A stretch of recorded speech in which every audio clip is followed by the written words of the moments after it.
Fala pessoal, sejam muito bem-vindos ao nosso episódio número 74 aqui no podcast O Pai Old School. Meu nome é Rafael Henriques e hoje a gente vai falar de um assunto um tanto polêmico. Eu espero que vocês me deem uma chance para colocar o meu argumento, né? Antes de ficarem com raiva de mim.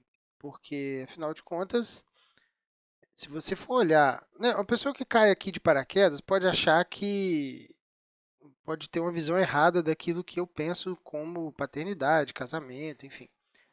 Mas a verdade é que se a pessoa ouviu, sei lá, meia dúzia de minutos do que eu falo, seja em podcast, seja no YouTube, seja no Instagram, vai ver que, na verdade, o que parece que está acontecendo aqui é, na verdade, só isso, só parece. Por quê? Porque o episódio de hoje nós vamos falar que mães estabelecem limites e pais impõem limites. E que existe uma diferença muito grande. E aí eu vou chamar a atenção dos pais, porque no final das contas o que importa é que a gente entenda isso e que a gente execute isso e que para isso a gente tem que estar presente, né? Então, parece que eu estou dizendo que, sei lá, que as mães não fazem, sei lá, o que precisa ser feito, não é nada disso. Na verdade, é o contrário. Na verdade, eu estou dizendo abertamente que existe uma responsabilidade em cima dos pais e que eles precisam assumir isso de frente, da forma correta. E aí eu vou começar os argumentos aqui, então, por favor, fica até o final que você vai entender. Tá? Não existe, Rafael é misógino, Rafael não sei o quê. Ouve o episódio e depois, né, você tira as suas conclusões. Tá? É, primeiro que esse fato, esses argumentos que eu vou dar nem são meus a priori. Isso aqui, tudo que eu estou falando, está no trecho de um livro muito, muito interessante que eu já recomendei aqui. E eu vou sempre recomendar porque é um livro muito importante. Eu não li ele todo, eu estou lendo ele em tópicos porque ele tem muitos tópicos variados. Então eu sempre vou até ele quando eu preciso de alguma coisa, quando eu estou em alguma situação ou quando eu vou buscar um conteúdo para algum fim específico. Eu não cheguei a ler ele todo, mas deve estar quase isso já, porque eu já folheei ele, folheei no sentido figurado, né, que eu comprei ele no Kindle. E você pode comprá-lo no Kindle também, que ele é bem baratinho no Kindle. Mas se você quiser, você compra a cópia física. Como quase tudo importado no Brasil, provavelmente é o olho da cara, né, mas eu eventualmente vou acabar comprando, porque eu gosto de ter esses livros. Acho que eu já falei isso em algum lugar também. Eu gosto de ter o livro. Para mim é importante ter uma biblioteca, pegar, fuçar, anotar, riscar e tal. Mas na impossibilidade disso, eu comprei no Kindle.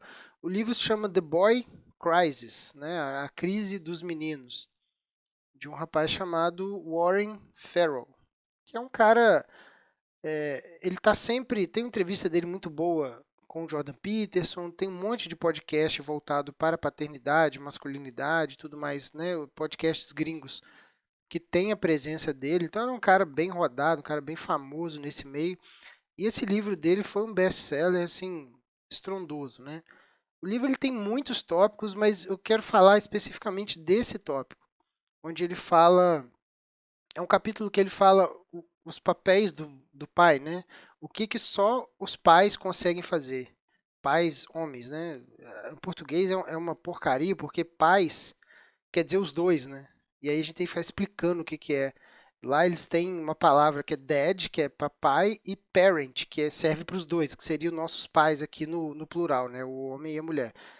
Mas enfim, é, esse capítulo ele fala sobre coisas que somente pais, homens, conseguem fazer. E uma delas é a questão de impor o limite. E não é uma questão de, as mães não conseguem porque, sei lá, elas são inferiores. É porque geralmente elas são mais sentimentais mesmo. E aí acaba que a empatia, né, que é uma palavra que está muito na moda e que eu evito usar, mas aqui não tem outra palavra para usar, a empatia da mãe acaba atrapalhando ela no sentido disciplinar da coisa, né? E é sobre isso que a gente vai falar e eu queria muito que vocês prestassem atenção porque esse assunto é muito importante, tem consequências muito importantes. Então, é muito engraçado como ele aborda esse assunto, né? Que é uma das primeiras coisas que tem no capítulo é uma mãe perguntando para ele assim: mas por que será que meu filho não me obedece? Será que é porque eu falo, falo, falo, ele não faz o que eu mando? Aí o pai chega, fala uma vez, ele sai correndo para obedecer. Será que é por conta da voz? Será que é porque o pai tem uma voz mais forte, mais grossa? Será que é a presença física, né, do pai ser maior? Será que é alguma outra coisa? O que que é que acontece que, sei lá, a mãe tá às vezes penando e tal. Ah, porra, vou, sei lá, trocar uma fralda do menino aqui, sei lá, já tem 2 anos, e aí fica correndo pela casa, corre pelado pra lá, a mãe corre atrás dele, isso aqui, o pai chega, deita, vamos trocar a fralda. E aí ele deita e resolve. Isso acontece toda hora aqui em casa, né? Literalmente toda hora. Então, assim, qual que é a diferença, cara? Qual que é o segredo? Por que que isso acontece? E é verdade que isso não é por conta da voz, isso não é por conta de tamanho, isso não é por conta de agressividade, né? Não é gritando com a criança que você consegue fazer isso. Isso é pela firmeza na execução daquilo que foi combinado. Geralmente, os pais eles não têm uma empatia tal que os façam fraquejar, digamos assim. Né? A criança começa a pedir, começa a chorar, começa querer, sei lá, recombinar aquilo que já foi combinado, e o pai, não. A gente combinou, é isso aqui, isso é isso que vai acontecer e pronto. As mães geralmente têm um coração mais mole, né? Isso tem várias vantagens, tem vários momentos que isso vai ajudá-las em muitas coisas, e vai ajudar a criança, inclusive. Né? O fato da mãe ter o coração mais mole ajuda a criança em uma série de situações. Nesse caso aqui, não é exatamente positivo, né? A gente vai ver isso. E aí ele usa o argumento no livro de que os pais que não fazem isso, ou seja, os pais que não agem como geralmente o homem age, né, que é sendo inflexível em relação àquilo que foi combinado, ou seja, olha, a gente combinou isso, você chegou nesse, digamos que, sei lá, a gente combinou de brincar depois de fazer a tarefa. E aí o menino não fez a tarefa, ficou enrolando. E o pai mantém, não, vamos brincar, porque você não fez a tarefa, volta lá, faz a tarefa.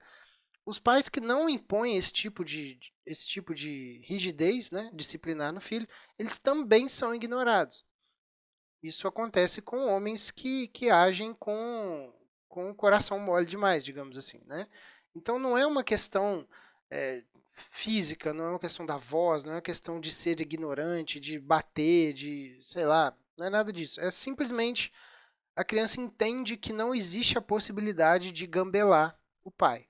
Já a mãe, ele entende que consegue gambelar de uma forma mais fácil, por isso ele faz, ele tenta, vai tentando, tentando até a hora que a mãe fala, não, até aí já deu também, né? Agora vamos cumprir o combinado porque já me enrolou demais. Então esse é o ponto. E aí ele dá o exemplo da questão da hora de dormir, né? E é muito engraçado que ele buscou estudos que compararam pais solteiros, né, pais separados que moram com os filhos, e mães solteiras que morem com os filhos também. Ou seja, isolou, né, do ambiente para fazer esse estudo o pai sozinho, sem a mãe, e a mãe sozinha, sem o pai.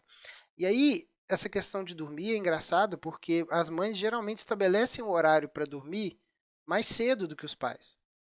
Elas falam assim, não, 8 horas já vai estar deitando para dormir. Estou chutando aqui, ele não deu esse exemplo claro, né? Estou explicando de uma forma para ficar bem mais mastigado para vocês. 8 horas é o horário de dormir. Então, deu 8 horas, a mãe começa, filho, vão dormir. Ah, não, mas veja bem, não sei o que. 8 horas, filho, vão dormir. Ah, não, então tá bom, até 8h15. Aí, tá, 8h15, não, mãe, não sei o que. Então tá, até 8h30. E aí vai. Os pais geralmente estabelecem horários mais tarde. Então, o pai, ao invés de estabelecer o horário das 8 para o filho dormir, estabelece, sei lá, às 9. Provavelmente porque tem geralmente algum esporte na TV, o pai quer assistir, às vezes o filho quer assistir com o pai e tal. Isso é normal. O pai estabelece um horário para dormir mais tarde do que o da mãe. O que acontece na prática? Os filhos dormem mais cedo com o pai. Por quê? Exatamente porque eu já acabei de explicar. Porque o menino consegue, o menino ou a menina, né, ele não especifica, mas assim, o filho consegue enrolar a mãe para que ela seja dobrada, né? E assim, a pergunta que a gente se faz é: Primeiro de tudo, né? É assim que acontece na sua casa?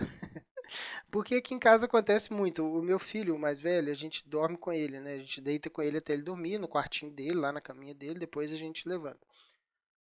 Literalmente todos os dias ele fala que quer dormir com a mamãe, quer dormir com a mamãe, quer dormir com a... Por que que ele quer dormir com a mamãe? Porque com a mamãe ele consegue enrolar. Ele rola para um lado, ele rola para o outro, ele enrola, ele conversa, ele muda de assunto, ele começa a rezar, ele começa a fazer não sei o que, ele começa a contar casa, ele começa a cantar. E a mãe vai, e vai, vai, vai, vai. Comigo ele não dá um pio. E não é porque eu grito com ele, ou porque eu bato nele, ou nada disso. É porque eu não dou margem para essas coisas. E é engraçado como isso aqui em casa, né? Essa questão da hora de dormir, por exemplo, aconteceu muito naturalmente. Naturalmente eu já era assim, e naturalmente a Perla já era assim. E aí a gente, né, tendo contato com o livro, a gente vê o quanto isso é normal, né? O quanto isso acontece de fato. E a criança sabe com quem ela faz absolutamente qualquer coisa, ela sabe com quem funciona tudo o que ela quer fazer. Ela sabe com quem funciona, com quem não funciona, com quem vale a pena insistir, com quem não vale a pena insistir, né? Só que aí é que tá, aí, continuando no livro, né, na sequência dos fatos lá, as consequências de uma criança dormir mais tarde, elas são muito ruins. E esse é que é o ponto, né? Ele mostra dois dados lá muito interessantes. O primeiro é que as crianças que moram com o pai têm menos problemas, né, com a disciplina, apesar do fato de que os pais usam menos castigo físico, os pais batem menos nas crianças do que as mães. Isso também eu experienciei muito claramente. Porque meu pai, durante boa parte da minha infância, final da minha infância, início da adolescência, ele morava fora, ele trabalhava fora, numa outra cidade, ia segunda-feira, voltava sexta. Então eu ficava mais com a minha mãe e minha mãe me dava cascudo literalmente o tempo todo. O tempo todo cascudo, cascudo, cascudo. Meu pai acho que ele me bateu uma ou duas vezes, né, a vida inteira. Então assim, apesar de das mães entrarem com o recurso, né, de castigo físico mais vezes, crianças que moram só com o pai tinham menos problemas com disciplina. E aqui um outro dado interessante: crianças entre 5 e 11 anos que moravam com a mãe tinha 259%, ou seja, duas vezes e meia a mais chance de ficarem doentes, comparado às que moravam com os pais.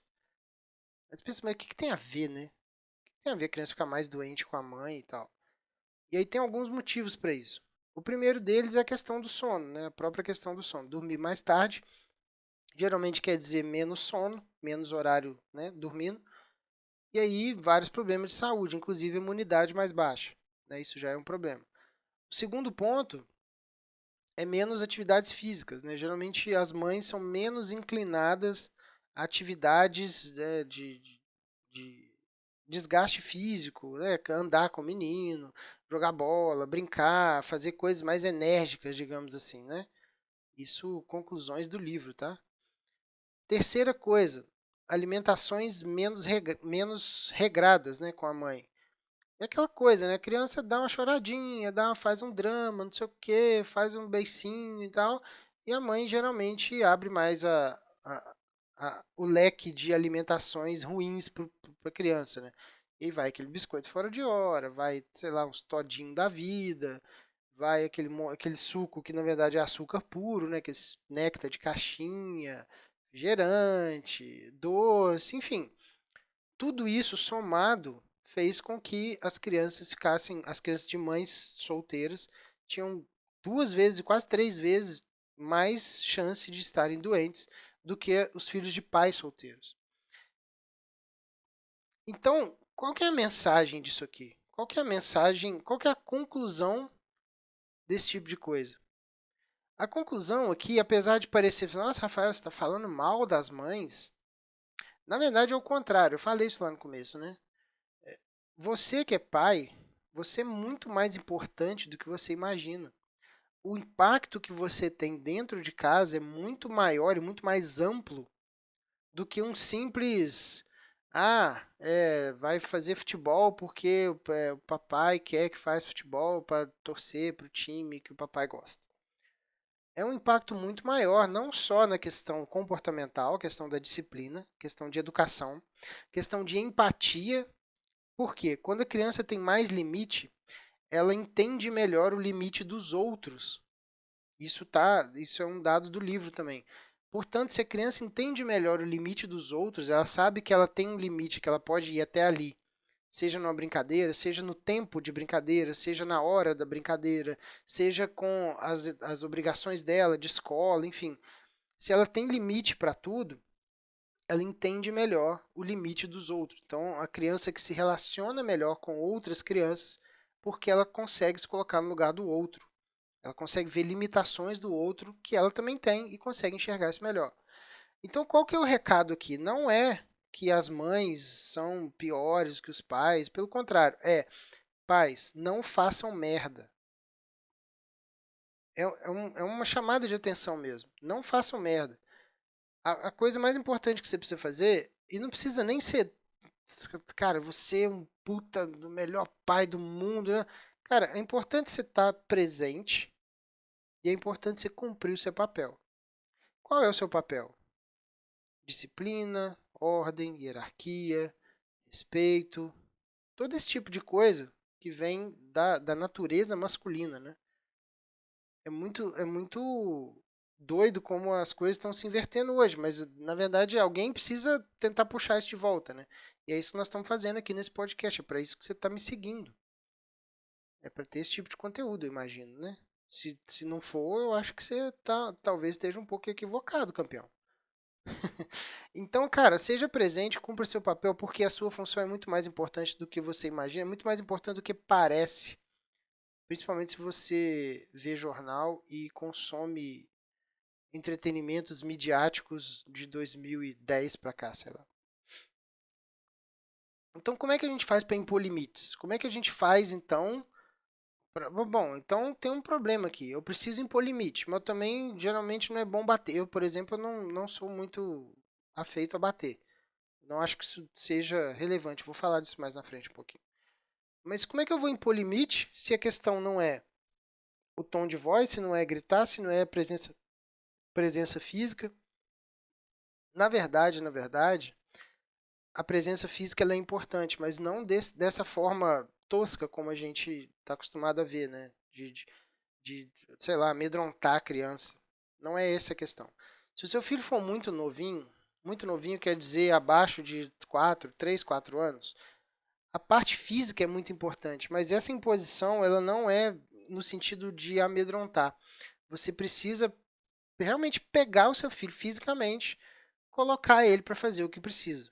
Então, assim, né, até 3, 4 anos não está estudando ainda. Então, não é uma questão de convencê-lo de fazer certas coisas. Mas você. Ah, preciso tomar banho. Não quero tomar banho. Vamos tomar banho. Não quero. Vamos tomar banho. Não. Não, não, não, não. Pega o moleque. Ah, mas ele vai gritar. Ele vai. Vai gritando. Foda-se. Não tem que querer. É uma frase que eu uso muito aqui em casa. De onde vocês tiraram que um menino de 2 anos de idade precisa querer alguma coisa? Ele não tem que querer nada. Ele tem que tomar banho, tem que tomar banho.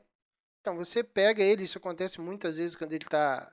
Às vezes é desse banho do final do dia, né? Que já para dormir, é um horário que ele tá muito cansado, muito agitado, né? Muito arisco, digamos assim.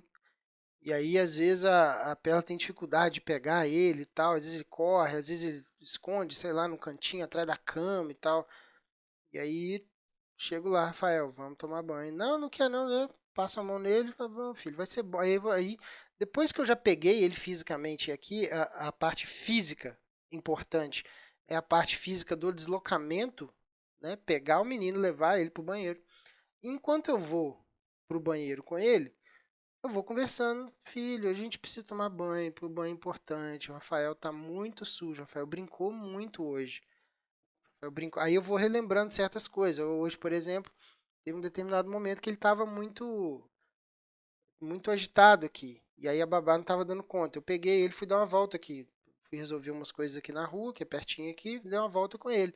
E aí fui puxando com ele, tá vendo? Lembra? A gente foi passear, passeou na rua, nós comemos barrinha de proteína, Aí ele começa a repetir, barrinha, papai comeu barrinha, a gente viu não sei o que, a gente fez não sei o que, a gente conversou com não sei quem. E aí, conforme você vai conversando, mesmo impondo fisicamente para ele, né, a questão do banho, ele no começo não vai querer, você vai conversando, vai amaciando, vai puxando da memória e tal, até chegar no banheiro, ele já esqueceu. E já, geralmente isso funciona muito bem aqui em casa, né? E aí, na hora do banho, geralmente ele gosta de tomar banho com um carrinho, pega um carrinho, dou na mão dele, bota para entrar no chuveiro e ali já vai, já se diverte e tal. É uma coisa que é muito subestimada ou subutilizada, né, digamos assim, é a questão da imposição física no sentido de deslocamento mesmo. Pega a criança e leva para onde você quer. Acabou, não tem discussão. Agora, se a criança já está um pouco mais velha, está lá 5, 6, 7, 8 anos, aí realmente você vai precisar conversar, realmente você vai precisar usar argumentos. Realmente você vai precisar, assim, né, você pode usar a presença física também, mas isso não vai ser o ponto mais importante, porque essa criança já tem capacidade de entender, né? 5, 6, 8, 9 anos, se você deu certos valores para ela, ela vai ter uma compreensão boa daquilo que você quer passar para ela. Portanto, não vai ter necessidade de você se impor tanto fisicamente. Então, você vai precisar conversar com ela, vai precisar explicar, vai precisar mostrar. E não tenha medo de fazer isso, tá? Porque às vezes a gente tem um ego muito grande, assim, eu não negocio com criança, né? Eu mando e a criança obedece. Tudo bem, a gente sabe que isso é o correto. Mas é que a forma de fazer isso, às vezes, pode ser muito traumática para a criança, ou menos traumática, ou nada traumática. Vai depender de como você vai conduzir isso daí. Então, a conversa, para essa criança um pouco mais velha, vai ser importante. E aí tem também a questão do castigo, né? Que aí já não dá para entrar também em detalhe, mas dependendo do castigo, ele é válido, desde que ele tenha a ver com aquilo que a criança fez de errado. Eu sou muito crítico, e não só eu, né? Quem sou eu? Mas assim, as pessoas que lidam com a educação de criança, na hora de descrever isso daí, cara, não faz sentido nenhum. Tipo assim, a criança não tirou nota boa em matemática e aí ela fica sem comer doce, sabe? Faz o menor sentido, assim, não tem ligação uma coisa com a outra. A criança vai aprender nada com esse castigo. Então, tipo, se ela não tirou nota boa em matemática, talvez o castigo bom para ela seja resolver todos os dias 5 problemas de matemática daquele assunto específico. Todos os dias, durante, sei lá, 10 dias, 15 dias. É uma coisa mais plausível, entende? Assim, faz mais sentido. Então toma cuidado com o castigo para ele não virar um negócio assim que se sai usando alguma coisa que você tirou da cabeça e que você está afim de fazer só porque você quer descontar a raiva que seu filho te fez. E aí você quer puni-lo por alguma coisa, independente de se ele está aprendendo alguma coisa, se está servindo para educar. Foda-se, não é para isso. Né? Eu tô querendo punir o meu filho porque ele fez um trem que eu não gostei.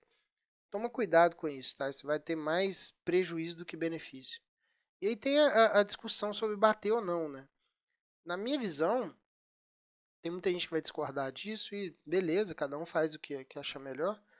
Mas na minha visão, a criança que apanha, ela aprende muito pouco sobre o que você queria falar e ela aprende muito sobre como resolver problemas na base da porrada, né? Assim, ah, mas minha mãe me bateu muito, me jogou chinelo, me bateu com vara de bambu, me bateu com fio de rádio. Já ouvi isso, tá? Já me bateu com fio de rádio, com vara de não sei o quê. E nem por isso eu morri. Tá tudo bem, hoje eu amo minha mãe. Então, campeão, mas eu acho, tá? Que se a gente for dar uma rastreada assim na sua psique, naquilo que você tem no seu inconsciente, naquilo que está dentro do seu peito e da sua alma, eu acho que a gente vai encontrar uma meia dúzia de merda ali dentro. Uma meia dúzia de traumas que eles, de alguma forma, eles acabam se manifestando, né? De repente você tem alguma dificuldade de socialização, de repente você tem algum problema com, né, você não consegue manter, sei lá, um relacionamento amoroso, de repente, cara, essa porra tá estourando para algum lado. E aí, é claro, você não sabe disso, você vai falar, não aconteceu nada e tal. E aí a sua vida tá cheia de problema, né? Então, assim, Eu advogo para que não haja castigo físico, né? Bater. Mas cada um sabe o que faz, né? Isso aí é de cada um, não tô aqui para ficar falando o que é ou não é. Tá, mas eu espero que vocês tenham entendido. É muito importante que você, pai, seja aquela imposição do limite e que não haja negociação quanto a isso, porque naturalmente a sua esposa vai ser mais mole nesse sentido. Ela vai ter o coração mais mole, ela vai ter mais empatia, ela vai ter mais compaixão, digamos assim, né? Mais sentimentalismo. E nós, né, do nosso lado, vamos ser mais objetivos, vamos ser mais práticos, vamos ser mais. Enfim, nós vamos complementar o que a nossa esposa tem com alguma coisa diferente daquilo que ela oferece. Em algumas situações, as crianças vão se beneficiar mais da nossa conduta, como é essa aqui que a gente falou hoje, sobre a questão dos limites.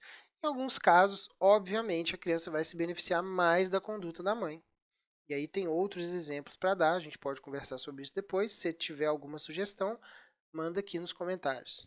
E é isso aí, esse é o recado de hoje. Muito obrigado e até a próxima.